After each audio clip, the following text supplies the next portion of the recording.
Omwezi guno nga gutandika, Uganda yafiiriddwa omukyala atagenda kuva ku mitima gy'abantu bangi.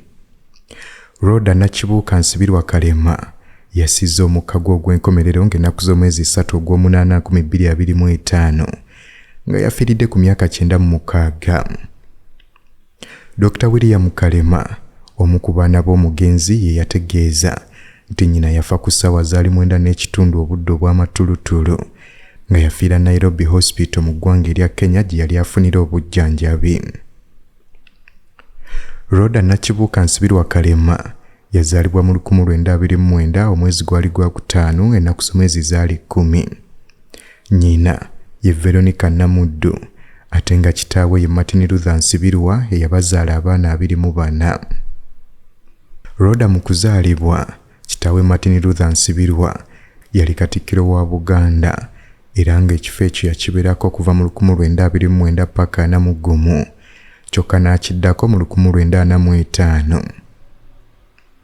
Ku myaka 16 Rhoda yafiirwa kitaawe nga yatemulwa butemulwa ng'abamutemula baali bamulanga lwakuba yakkiriza okutunda ettaka kisobozesa okugaziya Makerere College nga kakati ye Makerere University. Musajja mukulu Nsibirwa yakubwa byasi mu 1905 ng'ali ku Namirembe Cathedral. Ebyembi era Rhoda ng'akyali muto yafiirwa sisita we gwe bayita Saara ng'ono laddu yamukuba ng'ali Kasozi e Buddo bw'atyo n'afa. Bwe yamaliriza emisomo gye ku Gayaza High School ne King's College Buddo, ono yeeyongerayo okusoma amasomo agakwata ku mbeera z'abantu nga yasomera mu Scotland ng'era gye yafunira ne diploma okuva mu University of Edinburgh. Mu biseera bye baamuzaaliramu, abaana ab'obuwala bangi baali bakuzibwa babateekateeka kgenda mu bufumbo ng'ebyokubatwala ku masomero si kintu kikulu. Wabula Rhoda yasobola okusukka embeera eyo, emisomo n'agikwasaganya bulungi nnyo era nga ye yafumbirwa ku myaka 21 okusuka ku myaka 18 abaana abawala gye baasinganga okufumbirwako akaseera ako. Mu 1905 ennaku z'omwezi zaali 11 omwezi ogwokubiri, Rhoda yafumbirwa musajja mukulu Kalema eyali omusomesa e Buddo. Ono era yaweerezaako nga minisita mu gavumenti y'Obote eyasooka. Obufumbo bwabwe bwali butambula obulungi. Mu 1972 ng'ennaku z'omwezi 2 January bwakomekkerezebwa. Musajja mukulu Kalema abantu abataategerekeka baamubuzaawo era n'afuuka omu ku bantu abaali balina amannya abaabuzibwawo mu Uganda mu kiseera Idi Amin bwe yali ng'ali mu kulwanagana n'abayeekera abaali baagala okumaamulako gavumenti ye. Rhoda yali alina okwesiba masajja akuza abaana be yekka. Abaana yali alina Elizabeth, William, Peter, Apollo, Veronica teekako ne Gladys. Ng'oggyeko obulumi bwe yafuna olw'okufiirwa omwami, ono yafuna obulumi obulala obw'okuviibwako muwala we Elizabeth Nakalema, teekako ne batabani be ababiri okuli Peter ne Apollo. Rhoda Kalema yayingira ebyobufuzi mu 1961 ng'ono yayingira Uganda People's Congress oba giyite UPC. Era ng'okuva olwo teyadda mabega ng'emirimu gye yakola mu byobufuzi gye gyamuleetera n'omutuuma erinnya erya maama wa Paalamenti. Nga gavumenti ya Idi Amin yaggiddwako mu 1979, Rhoda Kalema yafuuka omu ku babiri abakyala abaali mu National Consultative Council ng'eno yakolanga Paalamenti ey'ekiseera mu kaseera ako. Rhoda Nakibuuka Nsibirwa Kalema era y'omu ku bakyala abaasookera ddala okuyingira ekibiina ki UPM. Omuwandiisi w'ebitabo Albert Gomez Mugumya yawandiika ku lugendo lwa Rhoda Kalema ono ng'ali mu UPM. Yategeeza nti oluvannyuma lwa gavumenti ya Idi Amin ng'evuddeko, Rhoda Kalema n'ayingira National Consultative Council yali akiikirira abantu ba Kampala District mu biseera ebyo nga bateekateeka gavumenti empya. Mu kitabo kye kye yawandiika yategeeza nti bwe yakiikirira abantu b'e Kampala mu National Consultative Council yasimira abantu b'ekyebanda oluzzi. Omugenzi mu kitabo kye kye yalese awandiise yategeeza nti yali si mweteefuteefu kuyingira byabufuzi ensonga gye yawa lwaki yali tayagala kuyingira byabufuzi bye byatuuka ku bbaawe Kalema eyabuzibwawo mu 1972 ng'okutya kwe wano bwe kusinziira ng'agamba nti abaana be bayinza okufuna obulumi nga ye bwe yafuna nga bbaawe abuziddwawo. Naye ate yali muli munda alina omutima omulala ogumugamba nti omu ku bantu abalina okubaako kye bakola okutereeza Uganda eno. Era bw'atyo n'asalawo okubeera ng'agenda n'ekyo okulaba ng'azza emirembe mu ggwanga lino erya Uganda, abaana be n'abazzukulu mu baneeyagalira. Mu 1980 yafuuka omu ku baatandikawo ekibiina ki UPM. Nti abantu bangi baali tebategeera UPM ki kyennyini kyeri, era nga waliwo n'okulwanyisa ekibiina kino ekipya okuva eri bannakibiina ki UPC naddala. Ekyokuba nga musajja mukulu Kalema yali wa UPC ng'ataaweereza na gavumenti ya Milton Obote tekyasanyusa Obote mulundi guno Rhoda Kalema kuyingira kibiina ki UPM. Ebyo byonna yabiteeka ku mabbali n'asigala mu UPM ng'alaba ti ekibiina ekigenda okutuukiriza ebyo bye yali akkiririzaamu. Era ono ne bakulembeze banne baafungiza ne batandika okutalaaga ebitundu ebitali bimu nga batuukira ddala ku muntu wa bulijjo nga babaguza enjiri.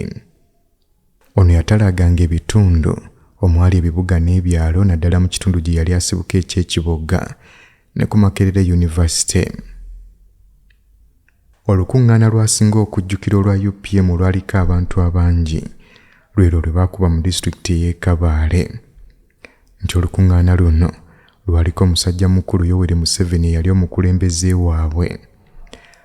Baafuna okwanirizibwa okuva eri abantu bangi naye nga kye baasinga okusanyukira kye kya District Commissioner ow'e Kabaale David Mugumya eyabaaniriza ne ssekwaniriza yenna. Ono okubaaniriza kaali kabonero akalaga nti UPM kakati yaniriziddwa mu bantu ab'enjawulo nti era eyagalwa bangi nnyo n'abali munda mu gavumenti. Wabula David Mugumya kye yakola ekyokwaniriza UPM kyamuzaalira akabasa okuva mu gavumenti gye yali aweereza eya UPC. Era waayitawo akaseera katono ono n'agobwa ku bwa DC teekako n'abalala 13 abaali ku kifo kye kimu naye ng'ebikolwa byabwe biraga bawagira UPM so si UPC. Novemba ennaku z'omwezi nga 16 1980 UPM yakuba Delegates Conference yaayo era musajja mukulu ono Museveni n'alondebwa ku bwa pulezidenti. Kalema ye baamugondomolako ekifo ekyokuba nti ye mukyala eyalondebwa okukulembera abakyala bonna mu Uganda mu kibiina kino ekya UPM. Obuvunaanyizibwa buno yabukozesa bulungi okulaba ng'akwongera ekibiina kye obuwagizi. UPM era yasobola okuleeta ba candidates 77 ku mutendero gwa member wa parliament mu kalulu aka1998. Kalema era nga naye yeesimbawo ku kifo ky'omubaka owa Mubende North. Omukyalo omulala naye yavaayo okuvuganya ye Robina Kasaada ng'ono yavuganya ku kifo ky'omubaka owa Iganga South West. Omukyalo ono Robina ye yali mukyala wa Kagulire Kasaada wabula ng'ono naye yattibwa mu kaseera gavumenti ya Idi Amin we yali ng'erwanagana n'abayeekera. Kinajjukirwa nti mu biseera bya kampeyini musajja mukulu ono Museveni yayogeranga kaate lisinga akalulu kabbibwa bagenda mu nsiko. Abantu bangi kino baakiwulira nga ne Rhoda Kalema mu omutwalidde weewaawo ye yali takikkiririzaamu tiddala kituufu Museveni kyayogera. Ennaku z'omwezi 31 January 1980 akalulu nga kaakaggwa ono yadde ekiboga okubeera nga yeebaza abantu be engeri gye baamuwagiramu n'okwongera okubagumya nti yadde akalulu tebaakawangudde naye balina kubeera bumu. Ono ng'amaliriza by'akola enkeera yatambula n'akomawo e Kampala wabula nga mu kudda e Kampala waayitawo ennaku 5 zokka olw'ennaku z'omwezi nga 6 February aba National Resistance Army ne bakola obulumbaganyi ku barracks y'e Kabamba mu kitundu eky'Emubende. Ku lunaku olwo lwennyini obulumbaganyi bwe bwakolebwa aba NRA bano baatuuka mu kitundu eky'ekiboga ne bajja emmundu ku basirikale ku poliisi ey'omu kitundu ekyo era ne bakubawo n'olukuŋŋaana eri abantu. Amaka ga Kalema gaali kumpi ne police station eno, nga kino kyaleetera ab'obuyinza okulowooza nti omukyalo ono yali alina ky'amanyi ku ebyo abayeekera bye baakola. Baali bateebereza nti balabika baasinzira mu maka ga Kalema ono okubeera nga bakola obulumbaganyi bwabwe, nga kw'otadde n'ensonga ey'okuba nti wiiki emu emabega Rhoda Kalema ono yali agenzeeko mu kitundu ekyo. February ng'ennaku z'omwezi 12, Kalema bw'atyo yakwatibwa n'aggalirwa.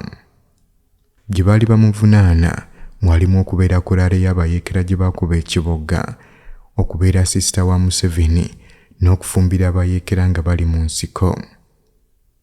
Wabula obujulizi ku bino byonna bwabula era ne bamutanga wayise weeks 8. Mu Maachi 1983 ono baddamu ne bamukwata, wabula nga ku mulundi guno ono baali bamuvunaana kubanga akomandinga battalioni mu kitundu eky'Essingo. Ebbanga lyonna abayeekera nga bali mu nsiko, Rhoda Kalema yasalawo okubeera nga tadda mu kitundu ekyo ekya Kiboga. Ono yali akimanyi bumanya nti oludde eyo ayinza obutasigaza bulamu olw'ensonga nti baabeeranga bamutambulirako buli kaseera. Olutalo nga luwedde wakati w'1989 paka 1991, ono yaweereza nga Deputy Minister wa Public Service.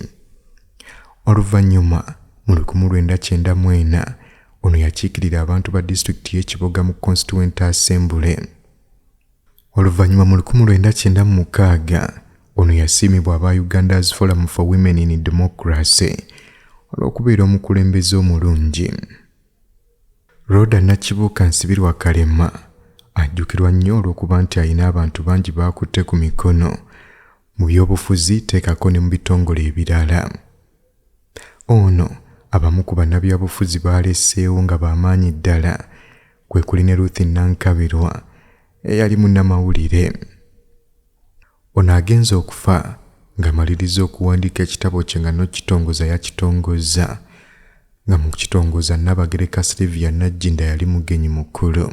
Weewale okulumwa ensiri nga tonnaba kwebaka mu katimbako ng'okozesa Ropa Free Mosquito Oil Repellent. Ojja kumusanga mu pharmacies nga Friaka ewandegeya, Spring ne Kamukea ku Wilson Road ne Mega Supermarkets opposite Old Tax Park ne Garden City. Okumanya ebisingawo ita ku noti 772 421 235 ne noti 7 noti 2 421 235 oba ku www.ropafree.com. Aba Divine Joy Stores Limited bakutuusaako Kawoomera Organic Sugar Cane Jaggery, sukaali w'obutonde akoleddwa okuva mu bikajjo nga tatabuddwamu kintu kirala kyonna. Ono ngajjudde akawoona ebirungo ebiyamba omuto, omukulu, omulwadde ssaako n'omulamu atangira endwadde, ate nga asobola okukozesebwa omulwadde ayita mu mbeera ya sugar craving oba okuyoya ekiwoomereze mu bipimo ebitonotono. Ono musange mu supamaketi zonna okwetooloola Uganda ssaako ne ku Jumia. Okumanya ebisingawo oba gwe yandyetaaze okusuubula kuba ku ssimu zaffe oba sindika obubaka ku WhatsApp noti 7 noti 8 821 noti 39 oba noti 782 389 noti 68.